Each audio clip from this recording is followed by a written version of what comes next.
பார்க்க போற பாடம் என்னது? அரசியல் யாப்பு இருக்கிறதான ஒரு பாடம். உண்மையாவே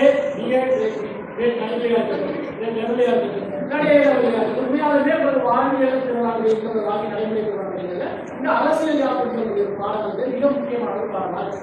சரியா? அந்த பாடத்துல முதலாவது பாடம்னா இந்த கோல்வூர் தமிழன் சொல்லக்கூடிய யாபத்தை பார்க்கணும். சரியா? இலங்கையில கோல்வூர் தமிழன் யாப்பானது 1833ஆம் ஆண்டில் அங்கே அனுப்பப்பட்டது. 1833ஆம் ஆண்டு இந்த கோல்வூர் தமிழன் சொல்லக்கூடிய யாப்பானது இங்கே அறிமுகப்படுத்தப்பட்டது. இந்த யாப்பு கொண்டு வந்ததான நோக்கம் என்ன காரணத்தினால இந்த கோல்வூர் தமிழன் சொல்லக்கூடிய யாப்பானது கொண்டு வரப்பட்டிருந்தது? பொதுவாக பார்த்தா தெரியுது, இலங்கையில பலவிட சிலவாதிகள் இருக்கு. பலவிட சிலவாதிகள் 1815ஆம் ஆண்டு கண்டிராட்சியமானது கைப்பற்றப்பட்டது இருந்து அவர்களுக்கு லாபம் அதிகமா வரும். ஆனால் லாபம் வராது, அது வந்து நஷ்டப்படும். அப்ப அந்த லாபத்தை நஷ்டத்தை ஈர்ப்பதற்காக அவர்கள் என்ன செய்யறாங்கன்னா இந்த கோல்வூர் வரவழைத்து அரசு வருமானமான விலைகளை ஆய்வு செய்வதற்காக அதோட நீதிக்கான விலைகளை ஆய்வு செய்வதற்காக அவர்கள் தமிழ் அப்ப கோல்வூர் தமிழன் இணைந்து ஒரு செயல்பாட்டை ஒரு சீர்திருத்தத்தை முன்வைக்கிறாங்க. அதுதான் கோல்வூர் தமிழன் சொல்லக்கூடிய அரசியல். இந்த அரசியல் சொல்லப்பட்ட மிக முக்கியமான விலைகளை பார்க்கிறது ஒன்று சட்ட வாசகரம், அதே மாதிரி சட்ட நிர்வாகம் சொல்லக்கூடிய சட்ட வாசகரம், சட்ட நிர்வாகம் முறை ஒன்று. இரண்டாவது தலையோரமும் மலையரமும் ஒன்றித்தாட்சியை கொண்டுவாங்க. தலையோரமும் மலையரமும் ஒன்றித்தாட்சியை கொண்டுவாங்க. மூன்றாவது மாற்றம் இங்க வந்து பச்சை நாடகம் கட்டாய ராஜகாரி முறை கட்டாய ராஜகாரி முறை நீங்க அடுத்த கட்டமாக அனுப்பாங்க. அதோட சேர்ந்து ஒரு கட்டவாசக்காரர் தலையோட மலையை ஒட்டி அடுத்தது கட்டாய ராஜகாரி முறை நீக்குது. அடுத்தது நாட்டை 5 மாகாணங்களாக குறைக்கும். அது மட்டும் இல்லாம அரசின் மக்களை உரிமையை நீக்கிறாங்க. அதோட ஆங்கில தலைமுறை வந்து ஆங்கில தலைமுறை காணலாம்.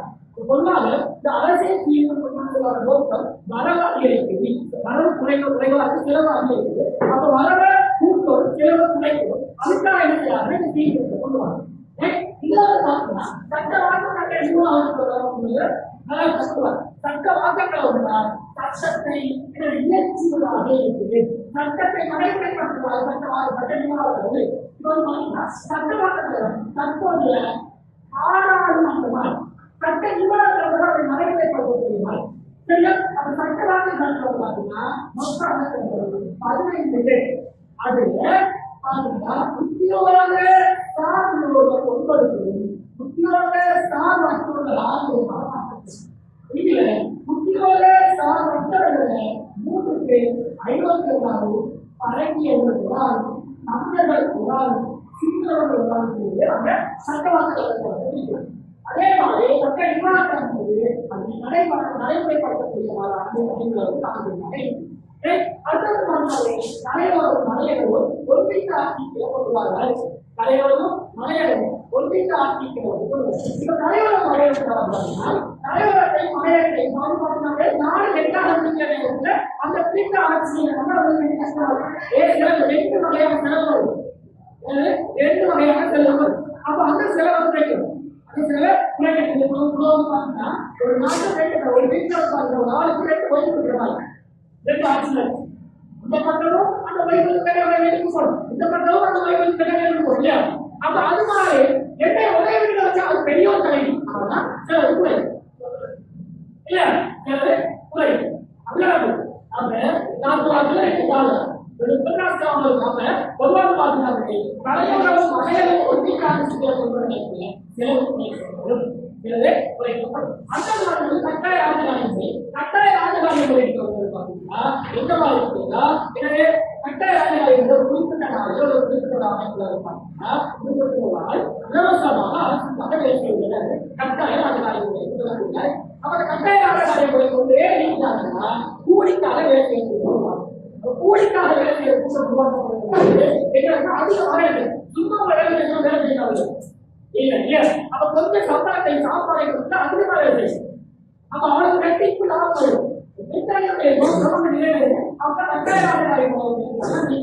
அடுத்தது நாட்டை 5 மாகாணங்களாக பிரித்தார். 14 மாகாண பிரதேசங்களாக இருந்த நாட்டை வந்து 5 மாகாணங்களாக பிரிக்கிறார். அப்ப பிழைக்கும் போது அங்க வந்து நிர்வாகத்துக்கான செலவு குறை. நிர்வாகத்துக்கான செலவு குறைகிற போது யாருக்கும் இருக்கும். அப்படி பார்த்தீங்கன்னா வட மாகாணம், தென் மாகாணம், கிழக்கு மாகாணம், மேல் மாகாணம், மத்திய மாகாணங்களில் நாங்கள் 5 மாகாணங்களாக குறைப்பதை காணப்படுகிறது. அடுத்தது அரசுடைய வர்க்க ஏகப்போகுது.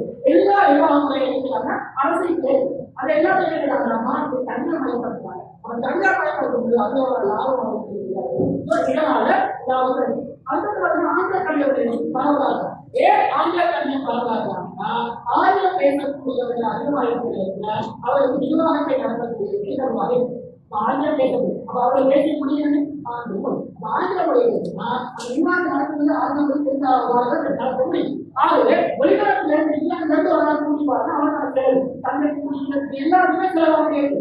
அப்ப அந்த செலவு குறைக்கிறா எந்த உள்ளவர்களுக்கு ஆங்கிலத்தை பழகிறார் அவருக்கு நிர்வாக முறை பழகிறார் இந்த நிர்வாகம் அதன் மூலமாக அவருக்கு ஆசை கடத்த முடியாது செலவு குறைக்க முடியாது. ஆகவே பார்த்தோம்னா 1833ஆம் ஆண்டு வேர்ல்டு தமிழ் ஜாப்பான் உருவாக்கப்பட்டு அந்த யாத்திரை சட்ட வாக்குகளை நிர்வாகங்களும் கரையோரம் வளையம் சட்ட ராஜகாலத்தை ஒழிக்கப்பட்டு அதனால 5 மாகாணங்களாக குறைக்கப்படுது. அது மட்டும் அரசு மக்கள் ஏகப்போது நீக்கப்படுது. ஆங்கிலத்தில் பரவலாக்கப்படுது. இப்படி இருக்கு இந்த வேர்ல்டு தமிழ் ஜாப்பான்